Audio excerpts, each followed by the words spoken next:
Do you guys see anything? Coyote! Coyote! Oh, good, and a nice loud voice too. That's what you want to do. We are in Anthem. It's just a beautiful location this morning, beautiful day. We're talking to children about coyotes. When you go for a walk this morning or when you're walking with your mom and your dad on a trail, you should be really careful that you stay with your mom and dad. Don't run far ahead because there could be a wild animal that would be interested in you. One of the reasons we wanted to do the program up here in Anthem is that we have had 3 coyote bites, 2 young children, and also one situation at a playground that was very disarming with a coyote. So we felt, let's bring the program up to these youngsters and have them participate. Do you think that coyotes would be something you'd want to play with? Probably not. You know why? Because they're wild.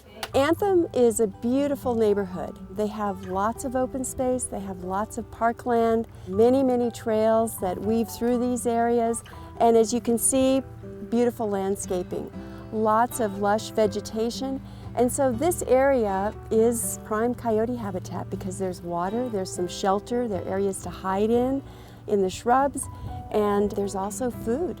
Our wildlife policy for the City and County of Broomfield emphasizes coexistence with wildlife. The wildlife will always be in our neighborhoods, in our parks and open space. That probably will never change. So as residents here, we need to learn how to coexist with them. A coyote mom and dad, they stay together their whole life. They love each other and they nuzzle with one another. Can you nuzzle with me? We had probably about 12 preschooler, toddler-aged children, and then we had their parents. So providing this information to the parents as well as the children is really important. The parents will talk to other parents and hopefully spread the word. They hunt and they're called, does anyone know the scientific word, the big word? Activity. They're nocturnal. This morning we started by making a coyote mask, which gets them engaged in the activity. Guess how many ears a coyote has? How many ears? 2 ears. It was a fun time just to interact with them and ask them, have you seen coyotes before? Do you know what a coyote is? Does it look like an elephant? Does it look like a giraffe? So I think the making of the masks is just a great icebreaker. Coyotes and dogs, they look alike, but we can pet dogs if we ask, but can we pet coyotes? We're going to read a story called Way Out West Lives a Coyote Named Frank. We told a story about, a funny story about coyotes, and then we headed on down the trail. And what we're going to do today, we're going to walk down the trail, but we don't want to run ahead, right? We want to stay behind. So follow me, here we go. And as we walked down the trail, I had planted pictures of coyotes with different facts. And as we walked, we learned about coyotes and talked about their habitat, their food that they like to eat, their teeth. We talked about their skull, how they smell, and we talked about their hunting instincts. And of course, we had to talk about their howling and how they talk to one another. You know what the first thing you want to do is? You want to stay close to your parents. Today I was here to talk with some of the local residents, with the children and the parents, about how to be smart around coyotes. And the first thing that we encourage kids to do is to stay with their parents. If they do see a coyote, then what they need to do is remember the acronym S.M.A.R.T, S-M-A-R-T. You want to stop. Okay, so if we were walking down the trail, first thing you do is stop. So everybody pretend you're walking for a second.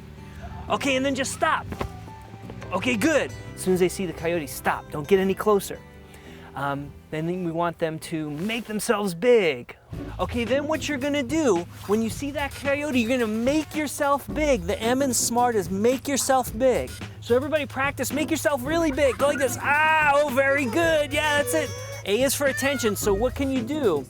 You're gonna say, leave me alone. Everybody say, leave me alone. Leave me alone.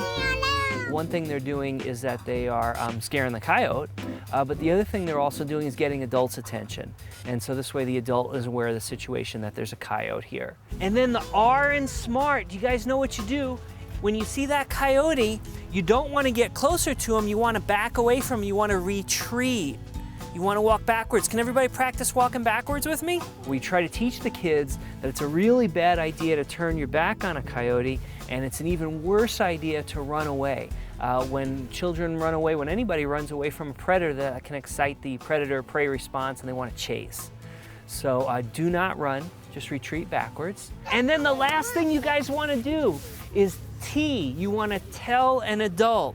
Okay, so if you see a coyote, you need to tell your parents about it, okay? There are lots of other things that citizens can do. Don't keep your pet food outside. Keep your garbage enclosed. If you have a bird feeder, make sure you pick up the bird seed that may blow out and fall on the ground, because that can attract mice into your backyard and then eventually coyotes. Keeping your dog on a leash is so important. And a shorter leash, not one of the retractable leashes that goes out 30 feet, but one that keeps your pet close to you so your pet's safe. Do you live with your mom and your dad and maybe a brother or sister? You have your sister? Okay, that's called a family. Coyotes that live together, they live in packs. Well, this whole program this morning would not have been possible without our incredible volunteers. The Nature Program has been going on for many years in the community, and it's a group of volunteers that provide nature programs for young children. Yeah, I think it's very important to coexist with wildlife. And if there's something that I can do to help residents understand that you don't have to be afraid of coyotes, or that there doesn't have to be a problem here, that there are things that we can do so that we can live here and the coyotes can live here too, that's very rewarding for me as well. Coyotes are usually 2 feet high, so take your hand and put it up about this high.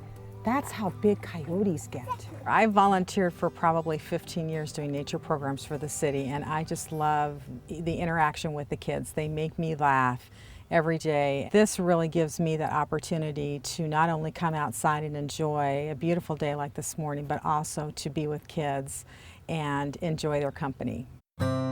Children learn a lot faster than adults, and I think when you teach children a respect for nature and wildlife in general, they take that through them their whole life. And that's why I think it's so important that we have nature programs for children. This morning, that was an example of appreciating coyotes and appreciating nature, but then also understanding that they are wild. If you're out in the open space and you see a coyote in the distance, you don't necessarily need to report that. That's a natural process. They do move through our community. But any extremely close conflict situation, we would like to hear about.